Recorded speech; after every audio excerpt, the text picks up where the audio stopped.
कहानी लुधियाना के बाहरी इलाके के एक छोटे से गांव की है, जिसे लोग अब चुड़ैल वाला गांव कहते हैं। यहाँ के लोग वर्षों से एक खौफनाक घटना से डरे हुए हैं, जिसने इस गांव को वीरान बना दिया है। गांव के बुजुर्गों की माने तो ये सब शुरू हुआ करीब 50 साल पहले, जब इस गांव में एक रहस्यमयी औरत की मौत हुई थी।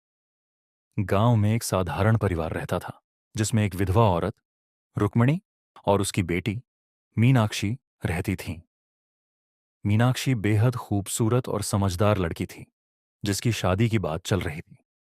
लेकिन गांव के कुछ लोग रुक्मिणी और मीनाक्षी के परिवार के प्रति नफरत और जलन रखते थे। लोग कहते थे कि रुक्मिणी के पास कुछ तांत्रिक शक्तियां थीं, जिनसे वह दूसरों को नुकसान पहुंचा सकती थी। एक रात मीनाक्षी की अचानक रहस्यमयी परिस्थितियों में मौत हो गई। गांव वालों ने बिना कोई सबूत के रुक्मिणी को दोषी ठहरा दिया, ये मानते हुए कि उसने तंत्र मंत्र से अपनी ही बेटी की जान ली। गुस्से में आकर गांव वालों ने रुक्मिणी को चुड़ैल करार दिया और उसे गांव से बाहर निकाल दिया। रुक्मिणी की लाश कुछ दिनों बाद गांव के पास के जंगल में पेड़ से लटकी मिली। उसकी आंखें खुली हुई थीं और उसके चेहरे पर एक अजीब मुस्कान थी। गांव वालों ने इस घटना को भूलने की कोशिश की, लेकिन कुछ ही दिनों बाद अजीब घटनाएं और होने लगीं। रात के अंधेरे में लोगों ने रुक्मिणी जैसी एक छाया को गांव की गलियों में घूमते देखा। जब भी कोई उसे देखने की कोशिश करता, उसकी आंखों में आग जैसी चमक दिखती थी। जो लोग इस छाया के सामने आए, वो बीमार पड़ने लगे। उनकी आंखों के नीचे काले घेरे बन गए और धीरे धीरे उनकी मौत हो गई। गांव की औरतें और बच्चे रात में चीखें सुनने लगे, जैसे कोई औरत मदद के लिए पुकार रही हो। एक बार गांव का एक नौजवान, रवि, जो इन अंधविश्वासों पर यकीन नहीं करता था, ने अपने दोस्तों के साथ मिलकर इस रहस्य को जानने का फैसला किया। वे उस जगह गए जहां रुक्मिणी की लाश मिली थी।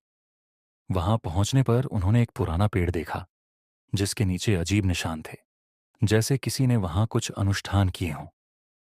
अचानक उन्हें किसी की भारी सांसें सुनाई देने लगीं।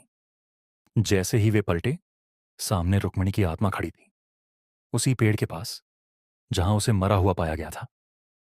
उसकी आंखें जलती हुई अंगारों जैसी थीं और उसके बाल हवा में उड़ रहे थे।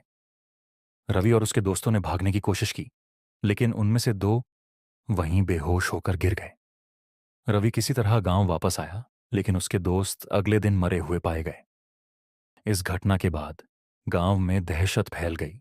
गांव के बुजुर्गों ने बताया कि रुक्मिणी की आत्मा शांति से नहीं गई है, क्योंकि उसे न सिर्फ बेइज्जत करके मारा गया, बल्कि उसकी बेटी की मौत का बदला भी अधूरा है।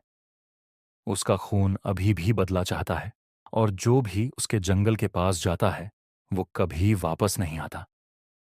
गांव वालों ने तांत्रिकों और साधुओं से मिलकर कई अनुष्ठान किए, लेकिन कोई भी रुक्मिणी की आत्मा को रोकने में सफल नहीं हो सका।